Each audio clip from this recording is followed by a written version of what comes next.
Karine Jean-Pierre leaned forward at her White House press briefing podium and pointed her finger at Vivek Ramaswamy with bureaucratic authority. "You're nothing but a dangerous misinformation spreader using anti-democratic rhetoric," she declared with official conviction. Jean-Pierre's establishment media audience nodded approvingly, thinking their press secretary had delivered the perfect government takedown. But what Jean-Pierre didn't know was that Vivek had researched her entire history of lies, incompetence, and constant circle-back evasions from the podium. Vivek's response about Jean-Pierre's press secretary failures would completely destroy her credibility and expose the ultimate government propaganda puppet. The White House press briefing room was filled with its usual mix of establishment journalists and administration staffers on this humid Thursday afternoon in Washington. The iconic room, with its formal podium and carefully arranged seating, had become the epicenter of government messaging and media manipulation under the Biden administration. Karine Jean-Pierre stood behind the press secretary podium with the confidence that came from knowing she had the full backing of the White House communications apparatus. Her perfectly styled hair and professional appearance projected the image of someone who had successfully navigated the highest levels of government service, becoming the first Black and openly gay press secretary in American history. Since taking over from Jen Psaki, Jean-Pierre had built her approach on a combination of progressive identity politics and defensive messaging that allowed her to deflect difficult questions while maintaining the protection of being a historic appointment. Her press briefings had become exercises in evasion and propaganda rather than genuine information sharing. The briefing had been routine until an unusual moment occurred. Vivek Ramaswamy had been granted access to ask questions as part of a broader media availability, representing a new digital media platform that was challenging traditional journalism approaches. Vivek sat in the press gallery wearing a sharp navy suit, his demeanor calm but alert. He had prepared extensively for this opportunity, knowing that confronting the White House press secretary on her own turf would require precision and factual backing that couldn't be dismissed or deflected. The briefing had proceeded through the usual topics, with Jean-Pierre delivering prepared talking points about administration priorities and deflecting challenging questions with her signature evasions. Most reporters asked predictable questions that allowed her to stay within her comfort zone of scripted responses. That's when Jean-Pierre decided to make a preemptive strike. She had clearly been briefed about Vivek's presence and his reputation for challenging progressive narratives, and she sensed an opportunity to establish dominance before he could ask his planned questions. "Before we continue," Jean-Pierre said, her voice taking on that familiar tone of bureaucratic authority that had characterized her tenure as press secretary, "I think it's important to address something that's been concerning this administration and, frankly, concerning to anyone who cares about the integrity of our democratic discourse." The setup was classic Jean-Pierre, positioning herself as the defender of democracy while preparing to attack someone she viewed as a threat to the administration's messaging control. The press corps leaned forward with interest, sensing that something unusual was about to happen. "We have seen an alarming rise in misinformation and disinformation being spread by individuals who claim to care about America, but who are actually undermining the very foundations of our democratic system," Jean-Pierre continued, her voice growing more pointed. The attack was becoming more specific, and everyone in the room could sense that she was building toward a direct confrontation with Vivek, who had become known for his criticism of administration policies and mainstream media narratives. "We have people who use their platforms, their wealth, their influence to spread dangerous rhetoric that questions the legitimacy of our elections, that undermines confidence in our institutions, that promotes conspiracy theories that have real-world consequences for American communities," Jean-Pierre said, her gaze settling directly on Vivek. The room was growing tense, and veteran reporters were recognizing that this was highly unusual behavior for a press secretary, who typically responded to questions rather than launching preemptive attacks on members of the press gallery. "Mr. Ramaswamy," Jean-Pierre said, her voice rising with official indignation, "you have used your platform to spread misinformation about this administration, to promote conspiracy theories about our electoral process, to undermine confidence in the very democratic institutions that make America strong." The attack was now completely personal and direct, transforming what should have been a routine press briefing into a political confrontation between a government official and a private citizen.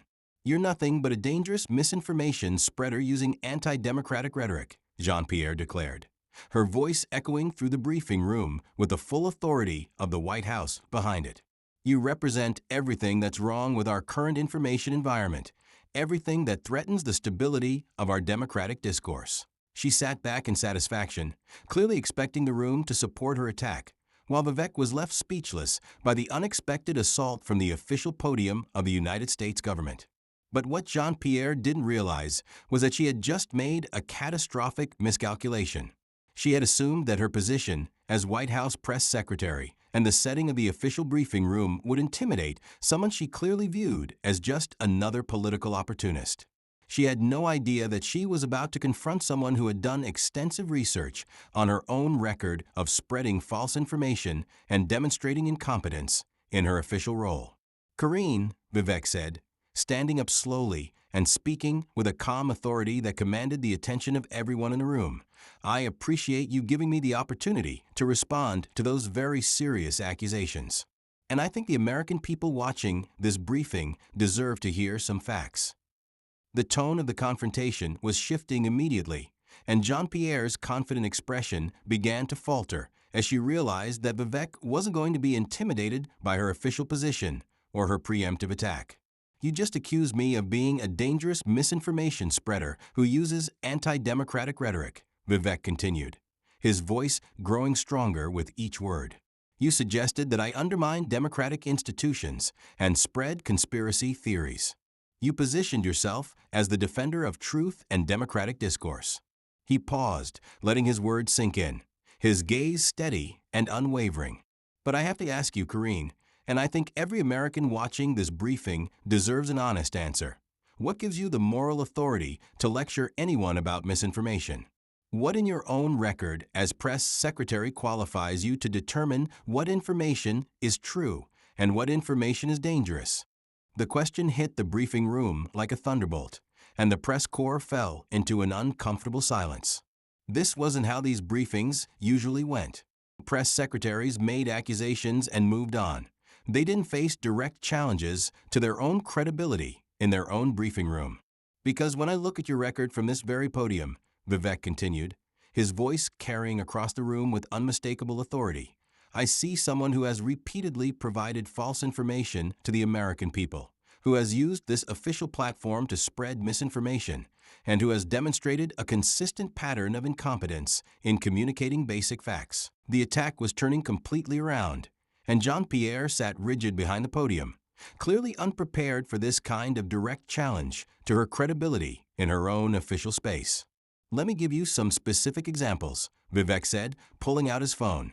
"On March 15th of this year, you told the American people from this podium that inflation was transitory and under control. That was false. Inflation continued to rise for months after your statement." The briefing room was dead silent now, as everyone present recognized the factual accuracy of Vivek's statement and the devastating implications of having false information exposed in real time. "On April 22nd, you claimed that the border was secure and well managed," Vivek continued, consulting his notes. "That same week, Border Patrol reported record-breaking numbers of illegal crossings. Your statement was demonstrably false, yet you presented it as fact from the official podium of the United States government. The pattern of false statements was being documented in real time, and everyone in the room could see how Jean-Pierre's credibility was being systematically destroyed. On May 8th, you told reporters that the Afghanistan withdrawal was successful and well executed," Vivek said, his voice rising with conviction. This was months after it became clear that the withdrawal was a disaster that resulted in American deaths, the abandonment of American citizens, and the largest military equipment loss in U.S. history. The Afghanistan reference was particularly damaging because it highlighted one of the administration's most obvious failures, which Jean-Pierre had attempted to reframe as a success through official government messaging. "But here's what really exposes your approach to information," Vivek continued, his momentum building. "When confronted with these false statements, When pressed by reporters about the contradictions between your claims and observable reality, what do? He looked directly at Jean-Pierre, whose face had gone pale. You say, "I'll have to circle back on that." You've said those words or variations of them over 200 times since becoming press secretary. 200 times, Karine. The revelation about the circle back pattern was devastating because it highlighted Jean-Pierre's consistent strategy of evasion rather than honest communication. Do you know what "I'll circle back" really means? Vivek asked, his voice carrying the weight of obvious truth. It means I don't know the answer, but I'm going to pretend like I do until I can figure out how to spin this in a way that doesn't make the administration look bad. It means you're using this official platform to buy time for political damage control rather than providing honest information to the American people. The room was completely silent now, everyone absorbing the systematic exposure of Jean-Pierre's approach to government communication. But it gets worse, Vivek continued, pulling out another document. When you do circle back, when you do provide follow-up information, it's often still false or misleading. You use the delay to craft more sophisticated lies rather than to find and share the truth. The accusation of deliberate deception rather than mere incompetence was particularly damaging because it suggested intentional manipulation rather than simple mistakes. Let me give you the most obvious example, Vivek said, his voice taking on a tone of genuine outrage. The Hunter Biden laptop story. When that story was breaking, when Americans were trying to understand the implications of evidence about potential corruption involving the president's family, what did you do from this podium? The briefing room was completely captivated now, as everyone recognized one of the most controversial information suppression episodes of recent years. You dismissed it as Russian disinformation. Vivek continued. You used your official position to discredit accurate reporting about legitimate evidence of potential corruption. You participated in a coordinated campaign to suppress information that Americans had a right to know.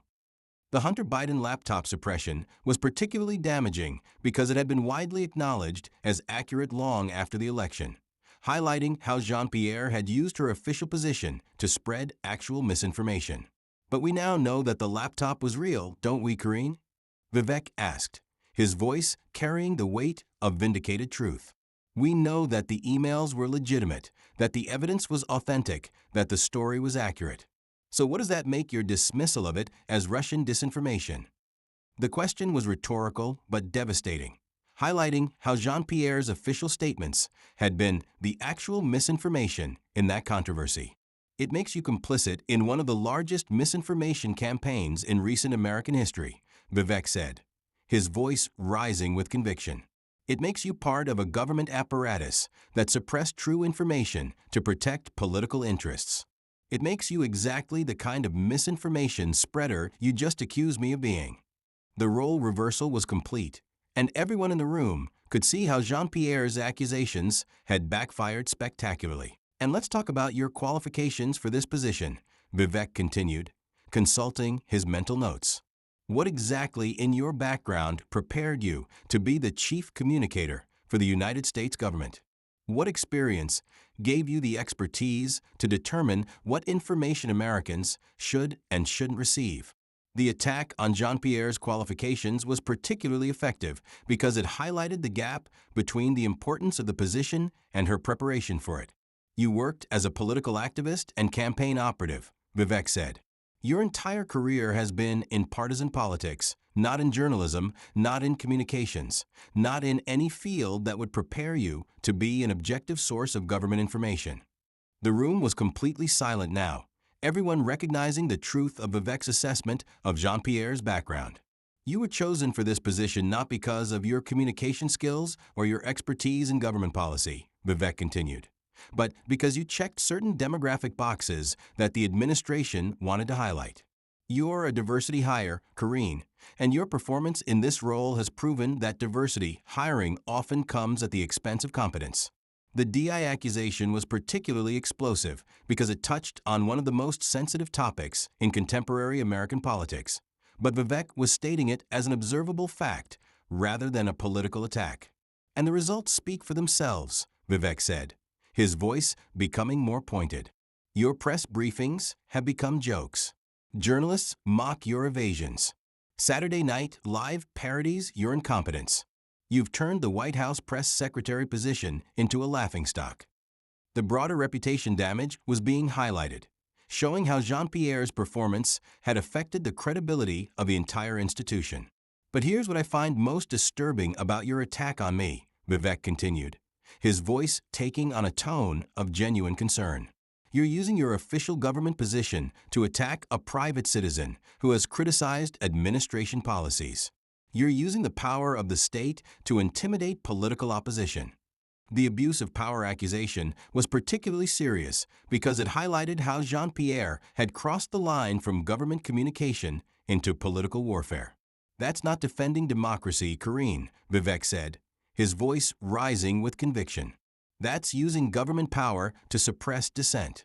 That's exactly the kind of authoritarian behavior that actually threatens democratic institutions. The room was completely captivated now, everyone recognizing the fundamental importance of the constitutional issues that Vivek was raising. You want to know what real misinformation looks like? Vivek asked, his voice carrying the weight of moral authority. It's a government official using an official platform to spread false information while accusing critics of spreading misinformation. It's using the prestige of government office to attack the credibility of private citizens who dare to challenge official narratives. The systematic reversal of Jean-Pierre's accusations was complete, and everyone in the room could see how her attack had backfired. Real misinformation is telling Americans that inflation is transitory when you know it's not, Vivek continued. It's claiming the border is secure when you know it's not. It's dismissing legitimate news stories as Russian disinformation when you know they're true. The specific examples were devastating because they were all verifiable and have been widely acknowledged as false even by sympathetic media outlets. And you know what's really dangerous to democracy? Vivek asked, his voice reaching a crescendo. It's government officials who lie to the public and then attack anyone who points out their lies. It's using official positions to spread propaganda while accusing truth-tellers of spreading misinformation. The fundamental threat to democratic governance was being articulated clearly, and everyone in the room could understand the importance of the principles at stake. So Karine, Vivek said, beginning to conclude his response, the next time you want to accuse someone of spreading misinformation, maybe you should examine your own record of false statements from this very podium. The next time you want to lecture someone about undermining democratic institutions, maybe you should consider how lying to the American people from an official government platform actually undermines those institutions. He gathered his thoughts for his final statement. And the next time you want to attack a private citizen for criticizing government policies, maybe you should remember that in America, the government works for the people, not the other way around. Citizens have not just the right, but the obligation to hold government officials accountable when they lie, when they fail, and when they abuse their positions. His final words would echo in that briefing room long after the confrontation was over. I'll keep holding government officials accountable for their lies and failures. You can keep lying to the American people and attacking anyone who dares to call you out on it. But the American people are watching, they're learning, and they're deciding who they trust more. Government propagandists who demonstrate incompetence daily or private citizens who demand honesty and accountability from their public servants. The silence that followed was profound and complete. Jean-Pierre sat motionless behind the podium, her official authority completely destroyed by the exposure of her own record of false statements and incompetent performance. Her attack on Vivek had backfired spectacularly, revealing her own credibility problems while highlighting the constitutional issues surrounding government attacks on private citizens. The press corps sat in stunned silence, many clearly recognizing that they had just witnessed a fundamental shift in the power dynamic between government officials and the citizens they were supposed to serve. The confrontation had exposed not just Jean-Pierre's individual failures, but the broader problem of government propaganda disguised as official communication. The confrontation between Vivek Ramaswamy and Karine Jean-Pierre had exposed something crucial about the Biden administration's approach to information control. the willingness to use official government platforms to attack political opponents while spreading false information to protect political interests. It had highlighted the danger of diversity hiring that prioritized demographic characteristics over competence, resulting in government officials who were unprepared for the responsibilities of their positions. Most importantly, it had demonstrated that all the official authority in the world couldn't overcome the simple truth that government credibility required honesty, that public servants were accountable to the people they served, and that American citizens had both the right and the responsibility to demand better from their government. The age of unquestioned government authority was over. The age of citizen accountability for government officials had begun. And it had started with an entrepreneur from Ohio who had the courage to challenge a government propagandist in her own briefing room with the most powerful weapon in a democracy: the truth about her own failures and lies.